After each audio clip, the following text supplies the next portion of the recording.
আজ কোরবানির ঈদ, আর এই উৎসবমুখর দিনে সারা বাংলাদেশের রায়হান রাফি এবং শাকিব খানের তুফান মুভি মুক্তি পেতে যাচ্ছে।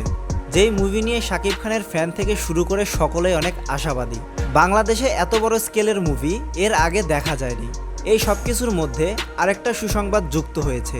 শাকিব খানের আরেকটি মুভি দরদ, যেটা এই তুফান মুভির পরে মুক্তি পাবে, সেটার টিজার আমরা তুফান মুভির বিরতিতে হয়তো দেখতে পারবো।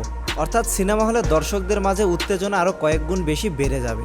তুফানের মুভির মধ্যে দরদের টিজার দেওয়ার বিষয়টা বাংলাদেশে একেবারেই নতুন, এবং যেটা দুইটা সিনেমার জন্যই অনেক উপকারে আসবে। রায়হান রাফি এটাও জানিয়েছে যে মুভির শেষ হওয়ার পরেও বসে থাকতে হয়তোবা এন্ড ক্রেডিট সিনে আমরা দেখতে পারবো তুফান 2 এর অ্যানাউন্সমেন্ট। এর সাথে অনেকে প্রেডিকশন করেছে মুভিতে শাকিব খানের ডাবল রোল থাকতে পারে।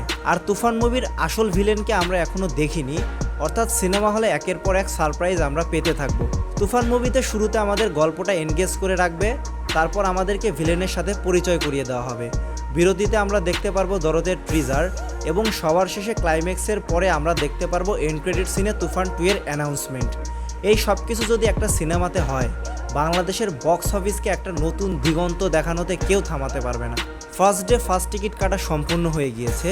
খুব দ্রুত আজই মুভিটার রিভিউ আসতে যাচ্ছে এই চ্যানেলটিতে। তো রিভিউ দেখতে চাইলে চ্যানেলটি অবশ্যই সাবস্ক্রাইব করে রাখবেন এবং কমেন্টে জানাবেন কতটা এক্সাইটেড আছেন তুফান মুভির জন্য।